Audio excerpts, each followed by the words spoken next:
That's their construction entrance. Those trees there are coming down. Everything you're looking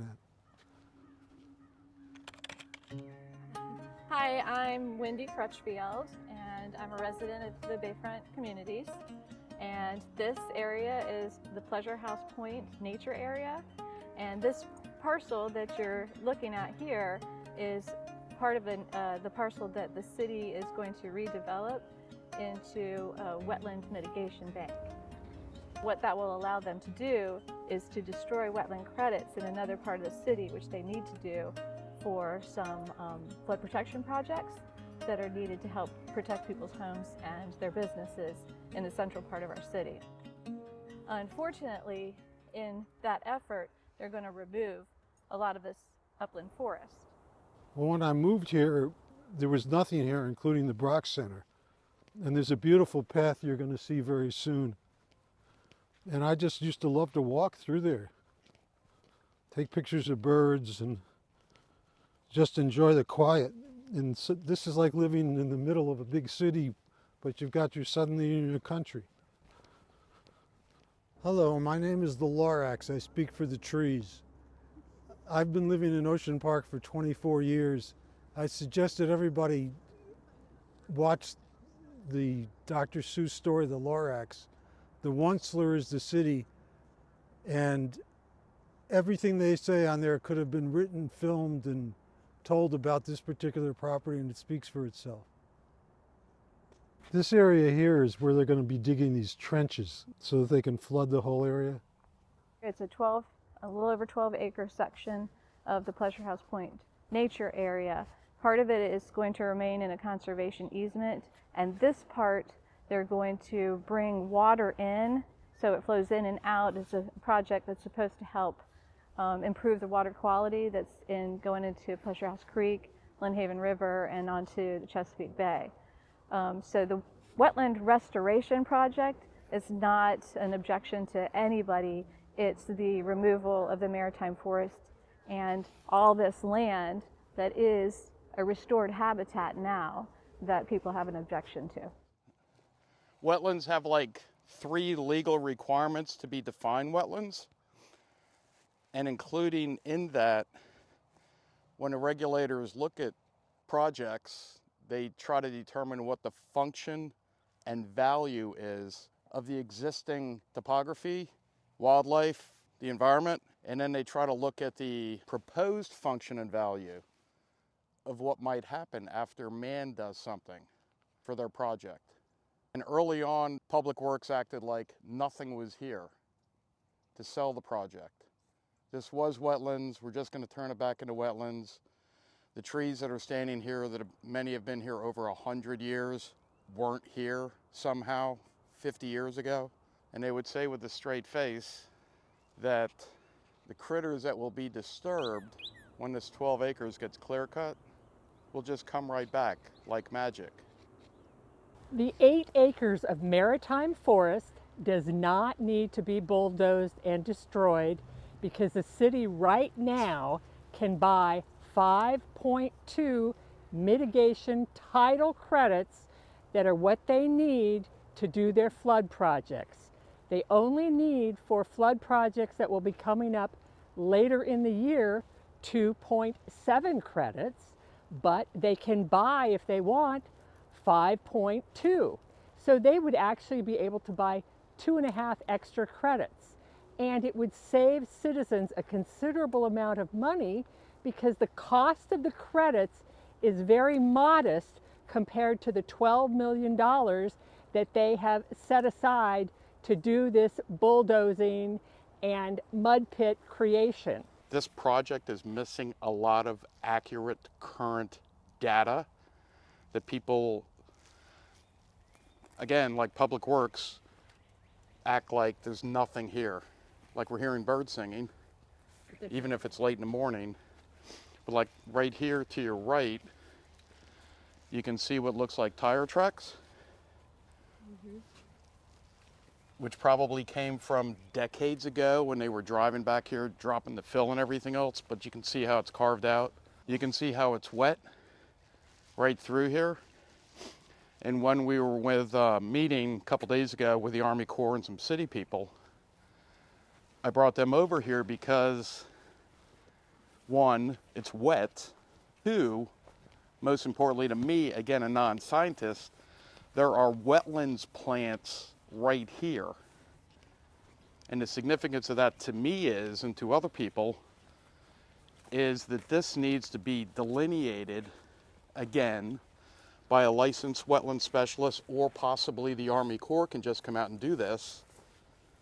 Because if this is wetlands, the documentation to create this project is inaccurate. So if this is wrong on their joint permit application, JPA, what else is wrong? Hi, my name is Tim Solonic, and I moved into the neighborhood in 1996. And I was part of Clean the Bay Day back in the 80s and worked on this property and had no idea this property was several blocks from my house.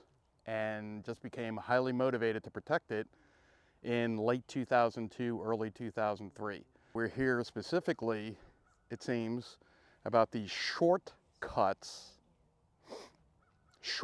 being taken to drive through a wetland mitigation bank project, which I've known about since roughly 2012 when the property was preserved. And that mitigation bank will happen and trees will come down for sure. It's just a matter of how it's done and how inspiring it's going to be and what's the lessons are going to be learned from it. Whether adults, children, future generations are going to learn to take shortcuts in a city which has the second biggest negative impact to sea level rise after New Orleans. If we want to learn something positive from that to help create the resiliency for society to survive and thrive, or do we want to keep taking shortcuts today, ignoring reality in the future? Anybody who's paying attention to this, particularly a group of people who counted the over 5,000 trees, they know what's up. They absolutely know what's up. And depending on how this rolls out, their storytelling, when they're going to college or trade school or whatever, it's going to be national publicity. And what kind of national publicity does Virginia Beach want? Does the Army Corps of Engineers want, with a potential reputational damage of over 1 million cubic yards of unknown fill on this property that's never been tested?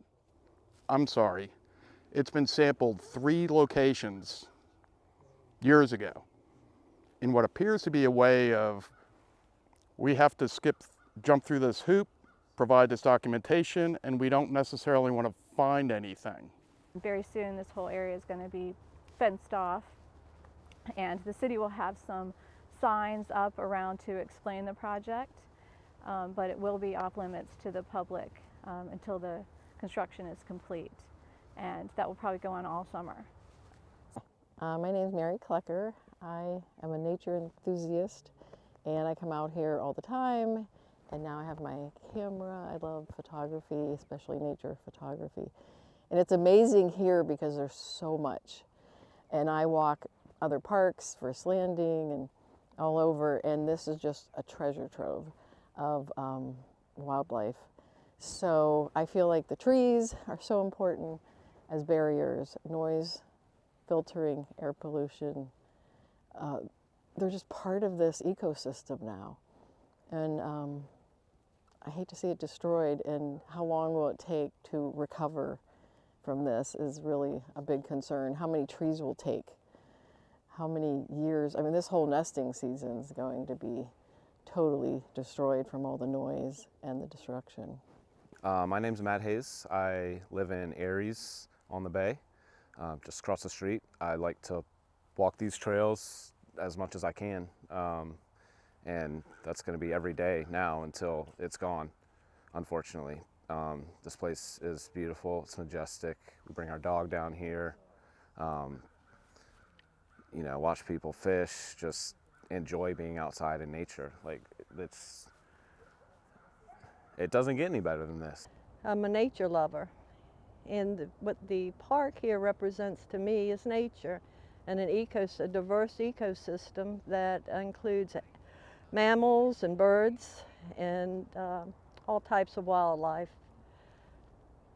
The heartbreak for me is taking out 5,000 trees is going to take out the homes for many, many creatures. Some creatures you'll never see. Birds, especially with the seasons, they come and they go, but at the same time, that's very nice to get that variety of them. And I don't necessarily get it anywhere else around here other than here. I'm not saying they don't know around, but the other places are a little bit harder to access sometimes. This is a nice, easy place to get to, a nice walk, especially in the morning time. A lot of friendly people like to come out here and do other things, either hiking or running or bringing their pets out here. So it's always nice to meet those people too. Hello, my name is Kim and I'm here in support of Pleasure House Point. This nature preserve means so much to myself as well as my family. I grew up in a semi-rural community roaming hardwood forests, and this forest behind me is perfect just the way it is. It does not need to be bulldozed or changed or messed with. Mother Nature has beautifully restored herself. I'm also very concerned about what's driving this project behind the scenes as a civic leader in this district, as well as the astronomical $12 million cost that other residents have brought up. I appreciate all the community leaders and group in front of me and the ability to capture this important topic. Thank you to you as well. Thank you for having us out here and for all the work that you've done to try to preserve it, and just leave it alone. Don't touch it. Thank you. This park means memories to me. This was a part of my childhood. When I was 15 years old running around these woods, I could think of it like a secret world, like a fantasy world, and we could live our own world back here. And I have two beautiful nieces in the neighborhood. My mother, my father, my brother all live in this neighborhood. I want them to live the same experiences I was blessed with. Hi, my name is Lauren Rivers. I'm not from Virginia Beach, but my dad lives here. He's been here since 2008. So growing up, every single summer, I've visited here. I have family friends just around the corner from here, actually. I've biked by many, many times, and this is actually the first time I've stepped foot onto Pleasure House Point. First time, this is actually my last day on vacation here, and it is beautiful. And from what I've seen today, everyone cares about these lands very, very much. And I would hate for this to be the last time, first and last time, that I step here. And so I really hope that the city could redirect their money into some more suppressing issues, direct the resources, the money, put it elsewhere, because I would love for this environment here to be protected and not get disrupted whatsoever. There's so many wonderful creatures here, and I'm a big animal forest lover, and so I would hate to see this get ripped up. Hello, I'm Lorraine James, and thank you for having me here and giving me the privilege to speak. I'm a relatively new resident here in the area, but I've lived here long enough to know that, from what I understand, this area is going to be degraded to restore it back to its natural habitat. And from what I see on my daily walks here, Mother Nature has already taken care of whatever may the city or environment, whoever the powers may be, think needs to be done. I think it's beautiful. It is a floodplain when it needs to be. There are times when you cannot walk through here, so therefore it is a marsh that is soaking up overspill of water when it needs to. I wrote down some key points that I think are very important for these wetlands, why these trees are so important. All right. The trees help filter pollutants and sediments from stormwater runoff before it reaches wetlands, improving water quality. These trees' roots help anchor the soil, preventing erosion and stabilizing wetland shorelines, which are vulnerable to flooding and wave action. Trees slow down water flow, allowing more time for water to infiltrate the soil and recharge groundwater, which is vital for wetland ecosystems. Trees also provide essential habitats for a variety of wetland plants and animals, contributing to the overall biodiversity of the area. There's many more points on why these trees are so important, and I just think it's a waste of taxpayer money, and I hope that they don't do this project. Thank you. Hi, my name's Kathy Spencer. I've been birding this area since 2014. I have over 400 lists for here, an eBird. I've seen a lot of life birds here. But the thing I love about this is the sense of community. I've met people from all over the state and beyond that specifically come to this area to go to Pleasure House Point. They spend money on tourism here. It's famous all across the state. I don't think this is necessary to do this, and that's why I'm opposed to it. I feel like the wetlands credits are a shell game, and I just don't see the reason. I'm Cora, and I don't want people to destroy the trees because you see lots of birds here, and that might disturb their home. This is probably the best time of day for birding out here, when the sun's just coming up.